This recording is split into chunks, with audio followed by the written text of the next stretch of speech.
Episode: Rhetoric, Policy, Diplomacy, Education. This video clip is related to rhetoric and political communication, rhetoric and diplomacy, rhetoric and education. It is part of the activities of Output 2 online course in rhetoric, Project Rhetoric for Innovative Education. The topics are rhetoric and political communication, rhetoric and international relations and diplomacy, rhetoric and education. We will try to find intersections between rhetoric and political communication, rhetoric and diplomacy, rhetoric and university education. The subtopics are: how does rhetoric help politicians to be powerful and effective orators and communicators? How do you think about traditional political rhetoric? How do you evaluate modern political rhetoric? How does a virtual environment transform the manner of political communication? Participators: Professor Ivanka Mavrodieva and Dr. Enio Savov. Hello, thank you that you accept our invitation to take part in this video podcast. It is a part of one very interesting project, RHEFINE Rhetoric for Innovative Education, and in particular, Output 2 online course in rhetoric. You have a lot of experience as orator in different areas. One is education. You are a lecturer at one very interesting, important university in Bulgaria, as well as you have experience as advisor and participant in international conferences, roundtables, and the next sphere is political life. And let's go to specific features of rhetoric in three areas: education, politics, and diplomacy. First of all, thank you for the invitation. I'm glad to be here. Yes, of course, during my experience, I have saw a lot of learning, a lot of practicing of public speaking, and I'm thankful to my lecturers, to my mentors who have helped me throughout the years. Actually, there is not that of a bigger difference between the public speaking in classroom, in politics, or in the everyday life. Actually, there are a few basic rules that you have to follow. You have to be very good tempered, very good to speak very slowly, very clearly. You have to be very open minded to communicate with the crowd, with the other side that you're speaking to. And last but not least, everything is in the looks. You have to be clean, you have to be smart, you have to be positive, and then you correspond more easily with the people, with the crowd. What do you think about Inventio? This is one of the best important steps and canons of rhetoric. How do you prepare your speech, your participation in debates? What is most important? Argumentations, information, credible sources, nonverbal communication. What is most important, or you combine some elements? Well, I cannot divide one of those actually because all of them are very important. All of them are very vital for the debate, for the public speaking. What I say to my student is that you have to be very well prepared. This is the pre-debate or pre-speaking work in which you have to know your opponents. You have to know what you're going to talk about, what is going to be crowd like, what are they interested in. Then of course it's the action, so to say, the public speaking, the debate, the TV appearance, etc. And last but not least, it's the most important part when you see what you have done, where you can improve, what is good that you have done, what is bad, what you have to go not to make the same mistakes. And from the topics that you have said, none of those can be evaluated as the most important one. You have to be good looking. You have to have very good non-verbal communication. You have to be very well educated to know what you're talking. Specific knowledge, of course. You have to check your facts. You cannot say around I don't know, or maybe this was it. Verify, Yes, validate if you're not information, sure, credible yes, sources. if you're not sure with the numbers, don't say them. But if you're saying number, this is one of the most tricky part of public speaking or debating. You have to be completely sure in what you're saying in the figures. You are a doctor, you defend the PhD thesis, and you have expertise in international relationships. What is very important to be successful orator or successful participator in diplomatic meetings, conferences, international conferences? Well, for me personally, actually, it was very funny how I got with the scientific part of my biography. Actually, I wasn't seeing myself as a lecturer at that point. I was thinking you have to be more experienced, you have to be working more before you start giving your knowledge. But then it happened during my thesis and my PhD term, in which I had to lecture young students. In that time, I was very scared. What to do, how to do it, if I'm going to talk. Why? I remember you. You're No, the no, no. first That speech was is a long time successful. ago. That was a long time ago. It was in the beginning of my PhD thesis, and then I was learning more than the students. I was all the time with a book with notes and so on.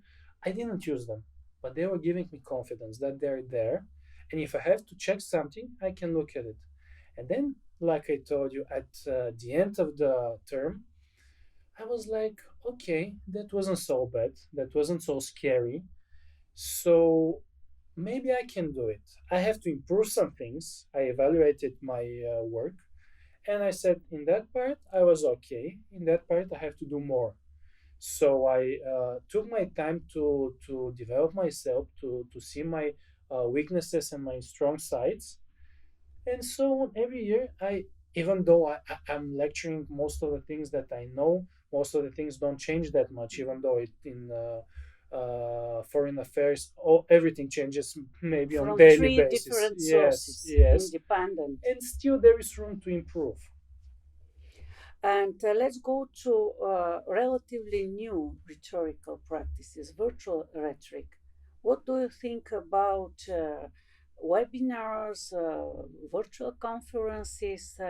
What do you think about preparation and selection of facts, communication in these specific environments? Well, this is the future, and we have to adapt to it because due to the pandemic, we saw that we can function not that bad in the virtual reality. It's hard for the both sides, the one that is doing the speaking and the one that is listening, to see only a screen in front of it because you don't know how the public reacts, how the other side reacts. This is very Feedback important. No is feedback. reduced. No, No, no, absolutely you nothing. don't Only have any black feedback. You don't know if you control the screen. room. You know how important for the good rhetoric is to control the room, to know how people respond to your thesis, to your speaking, if they like it, if you have to change something. No. And during my lectures in the virtual time, so to say, I was making experiments all the time, and I was having for about an hour lecture. Then I stop and I say, "Hello, is there somebody out there?" Because you feel very, very lonely. You don't know what's going on. Who is here? Who is Spiritual here? Yes, yes, yes. Who is here? Is environments. there anybody out there? Like you're in a dark room and you don't know. There could be 100 people. There could be no one, and you don't know. You're blind. You don't know how the people react to your thinking. It's a little bit different. Just to add that, it's a little bit different your preparation process. You have to prepare in a different way for the different parts of speaking. Shorter parts of information, Yes, illustration, yes, visualization, maps, yes, infographics. This is multimodality will dominate probably in some situation in the future when we will should take part in these webinars or virtual communication. We should prepare very carefully. We should have different variants because we cannot say preliminary about the expectation of our audiences, passive or active, how to pay attention yes, of yes, this audience. yes, This is one of the topic of virtual rhetoric as theory, methodology, teaching, and how to improve our manner of teaching and communicating. And what about conducting of this dialogue in virtual environment? yes, yes, definitely. We have to adapt. We have to adapt, and this is the new reality. This is the new normal. You see, as an expert in international relationships, that more politicians take part in virtual meetings, conferences. They should take decision in different environment. And what's happened with this transformation from real audience to virtual or to hybrid communication? More and more politicians and diplomats are searching for the balance. You know, many conferences were held via conference, via Zoom meetings, Google meetings, and etc. And you know, it was like the syndrome of the uh, upper body shirt, blazer, tie, and lower body underwear, pajamas, and so on. You know, and that was part of the non-verbal communication that was lacking in those meetings. On the other hand, it was easier for some politicians and diplomats because it's easier to talk like that. There is no audience. You don't see the raised eyebrows. You don't see the negativity. You can picture yourself how people are responding to your sayings, and we have to. Everybody have to find the balance because, like you said, the hybrid format. This is the best way. Someone if wants to go online, okay, let them have that option, but still you have to seek for more and more people to communicate. We as people, as communication animals, we have to know how the other side is responding. We are even on biological level. We are having different endorphins that are reacting. We have the chemistry in our bodies that is showing. There is the physical part of it, how you respond, and then is the verbal part of it. It's self-confidence of orator Yes, of and how course. to receive feedback and how to react, control, and adapt to different situations. It's very, very important. And what do you think about rhetoric and how to include rhetoric in program in high school or in university programs?